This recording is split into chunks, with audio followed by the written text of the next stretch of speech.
School District. Okay. I would like to call the meeting to order and to establish that we have a quorum, all our members are present. We have today just one item, it's information action item, and regarding, so I will entertain a motion to hold an executive session and what time for the purpose of. I'm sorry. Entertain a motion to adopt the agenda. Second. Those in favor? Aye, thank you. We're down to information action item, consideration to hold an executive session. Entertain a motion to consider going into executive session.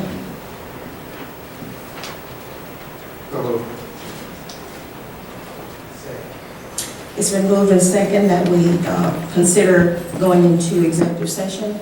Those in favor? Thank you. Second. Now, 6, I'm sorry. Opposed? Okay.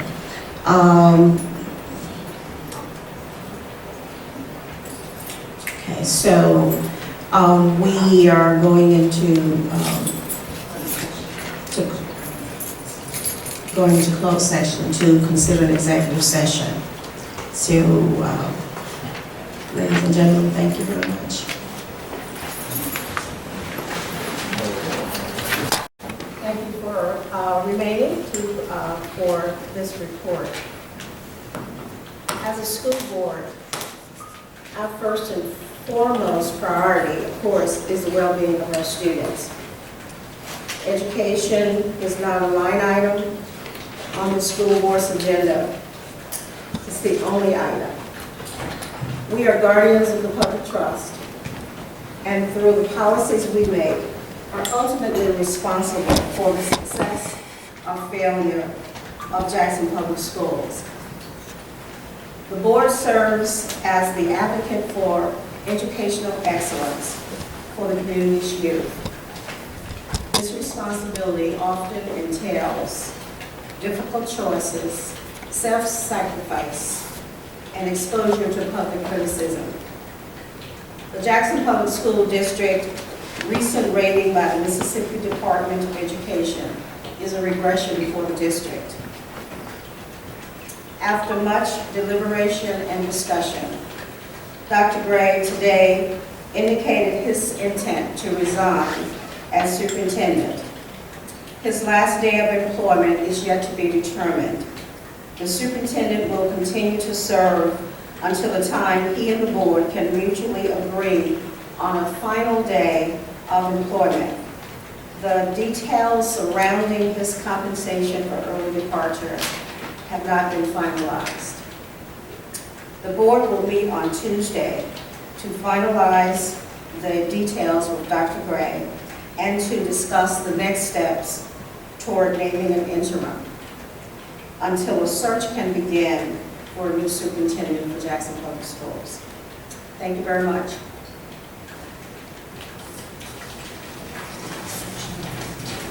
Make a motion. Motion for adjournment. Second. The second of adjournment. Those in favor? Thank you.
Okay, so I'll entertain a few questions.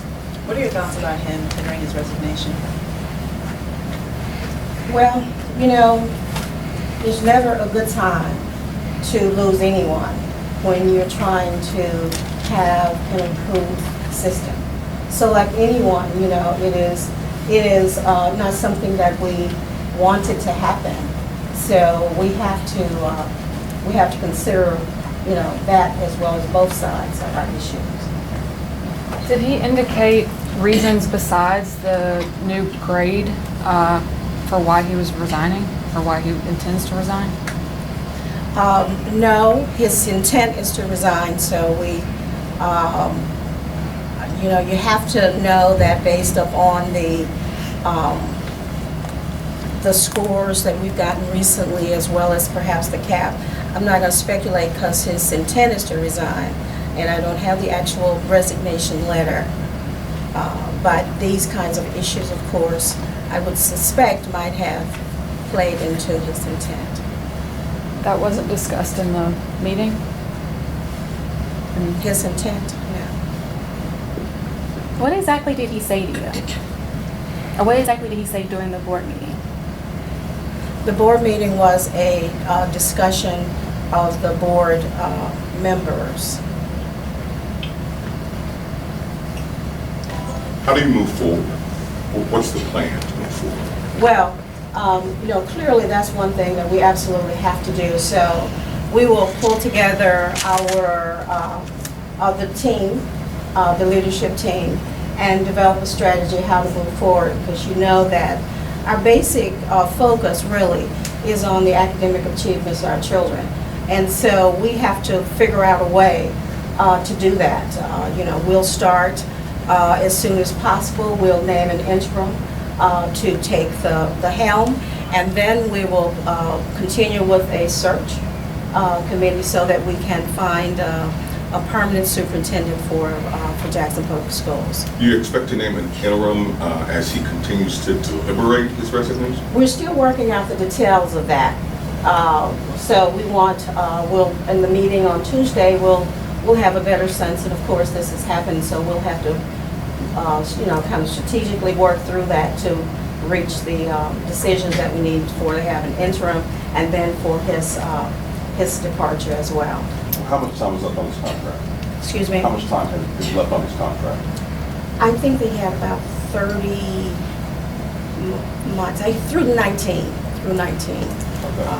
It's the amount of time that he And has. his compensation is around $200,000? We're not discussing details of his compensation because it hasn't been worked out. No, his current His salary. current salary, yes, it is. It's around 200,000, yes. What do you say to the parents and students moving forward? Thank you for that question.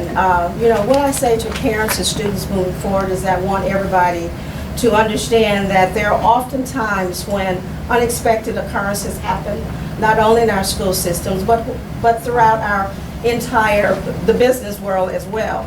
But with dedicated teachers, with leadership teams and our students, we want everybody to know that education is the utmost important thing that we're looking at, and that we want students to continue doing the very best that they can.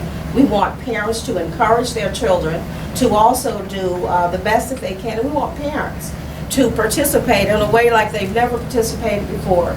You know, whenever there's a time when things unexpectedly happen, you got to wrap your arms around the system. And so we're asking parents to step up, children, and all of us really, to step up so that we can continue making sure that we do the very best for our children in Jackson Public Schools. Ms. Berger. 1 minute. Ms. You said Berger. unexpectedly, so there was no indication that he was going to resign? You guys didn't think that once these ratings came out whatsoever? Well, now listen, let's you know, on the ratings, just know that if you look across the state and you see the number of schools that received much lower grades, we already said, as we were going through the town hall meetings, we said that we expected there to be a downgrade, because we didn't expect that. We were hoping that we'd do better, but we, as other schools, expected a downgrade because of the changing in the test. that kids have done. Last year was the first time that children had to take the test completely on computers as opposed to paper and pencil. And while kids really know how to use iPhones, sometimes they don't know how to drag content from one place to the other on a computer. And then together with the timed process adds to that anxiety. So yeah, there were some trepidations about that, I'm sure, among the kids, and consequent some downgrading as well, in addition to all the different changes in our test. What about the accreditation as well as the grade? Did it all play a factor in all this? The accreditation, Yes. sorry. Did all that play a factor? You mean the audit? Yes, the audit. Oh, the audit. The audit along with the. Well, the audit doesn't help. I mean, the audit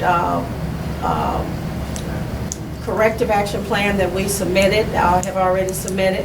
We think that will be able to correct all of those. Even before we submitted the corrective action plan, we had corrected 19 of the 32. But all of those things complicate matters when you're looking at academic achievement, when you're looking at trying to move the school forward. What are you looking for going forward as superintendent? You've averaged a superintendent about 3 to 4 years here in Jackson, and you keep rotating. What are you looking for long-term in the next superintendent? Well, you know, I think that any organization, when it looks for a CEO, looks for someone who has the vision to guide and direct a large system. And I'm sure that, you know, we want someone with those kinds of characteristics. Also someone who is able to work with diverse groups, both in terms of the private sector, the community, as well as our school body. So those are just natural traits that you'd want for anyone, a strong leader, you know, someone that is able to negotiate a number of different scenarios as is required. So typical things that you want in any leader is what we'll continue to look for. Now, Quickly going back to the MDE audit, just in terms of the probationary status, have they given you any indication when they will review your corrective action plan, and if, in fact, the probationary status will be lifted? Well, the plan is that we have submitted the plan a few days ago, a week or so ago, and we're waiting for their response. And that's as much as I know at this moment. They usually, when an item is corrected, then that's taken off, and then you're able to, you know, look at the other ones. Okay. Thank you. Thank you very much. Thank you.